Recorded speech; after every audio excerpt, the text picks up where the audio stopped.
Asaduddin Owaisi. Asaduddin Owaisi. Please. Speaker, sir. Speaker, sir. Sir, I rise to oppose this draconian unconstitutional bill, sir.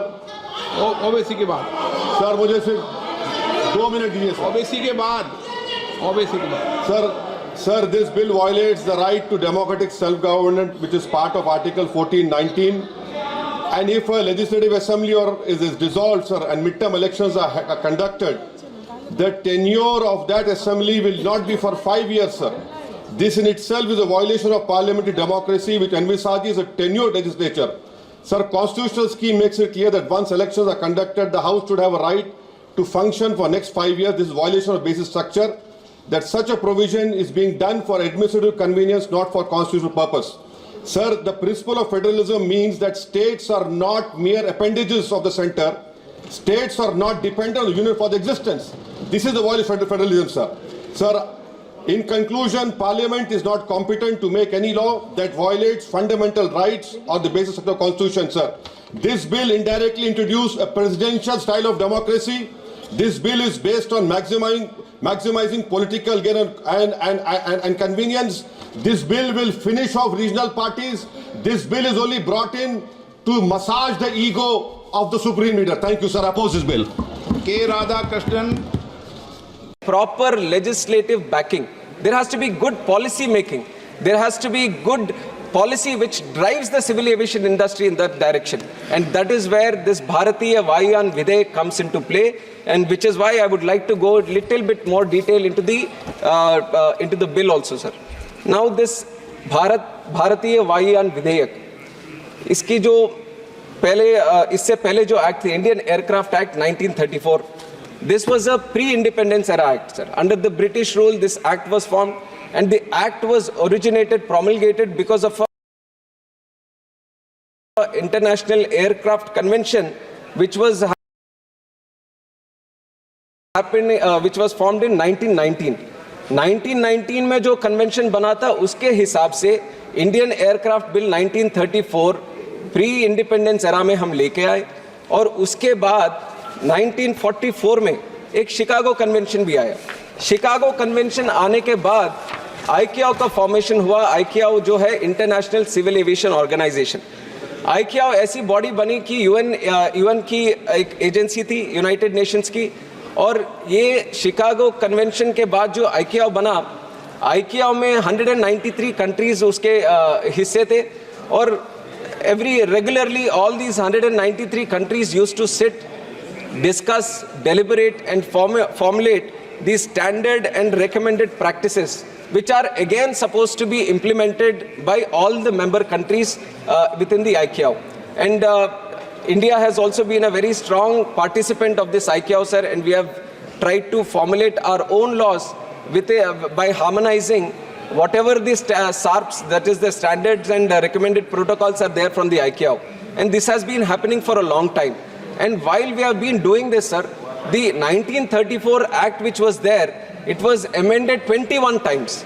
And it was amended in such a way that whenever some SARP, new SARP was coming in, we were just attaching it to the old bill. There was no proper structure.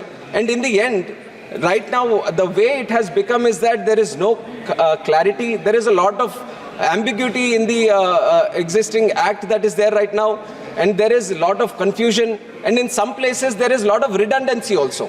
There have become so many subordinate legislations that have been brought in, so many rules that have been brought in, so many regulations that have been brought in. So there was no proper structure for the whole Act, which is why a proper structural difference was supposed to be brought in, and which was done with the formation of this new Videk, which is Bharatiya Vayuyan Videk, sir.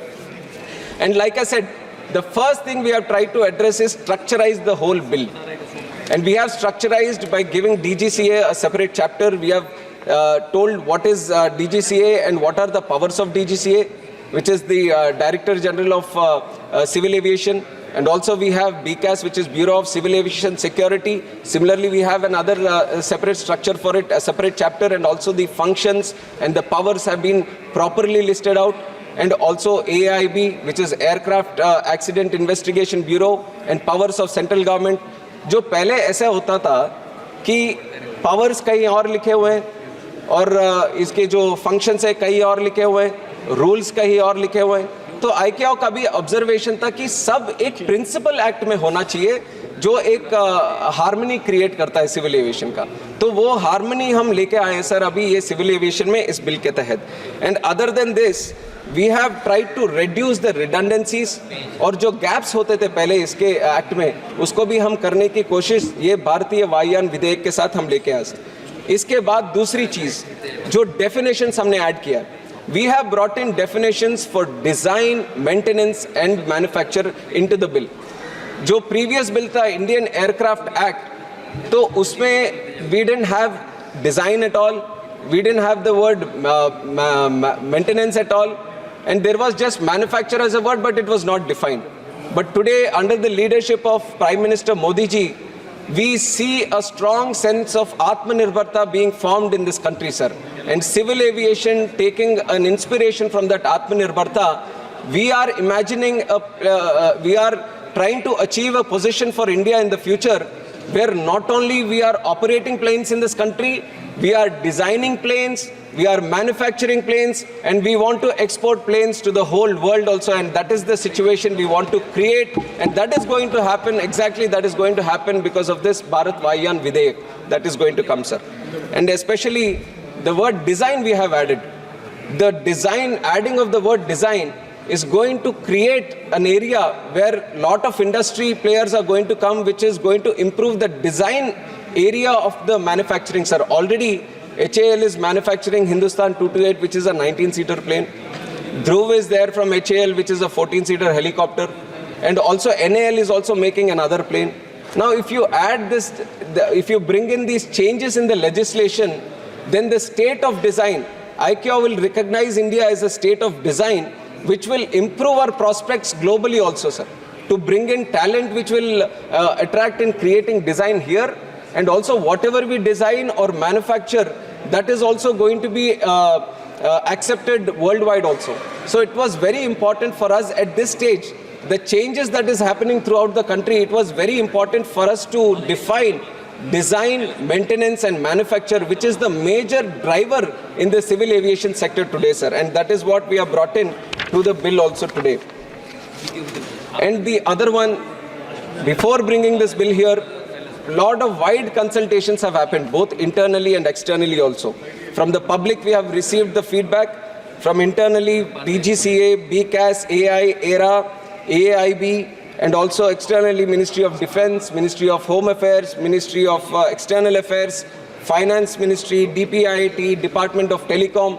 All these were widely consulted and all their feedback was taken in before we have brought in this Bharatiya Vayan Videyak into the August House, sir. And another important feature that this bill is addressing, this is a feedback that we have received from the pilots, especially the pilots who are getting trained and trying to obtain their CPL license, commercial pilot license. Sir, before they obtain this commercial pilot license, there is one certificate that is required, which is the radio telephony certificate. This RTR, radio telephony restricted certificate, which was supposed to be given on the basis of the previous act, this was supposed to be given by Department of Telecom. Now, once they, before obtaining the CPL, they had to go to Department of Telecom and get this license.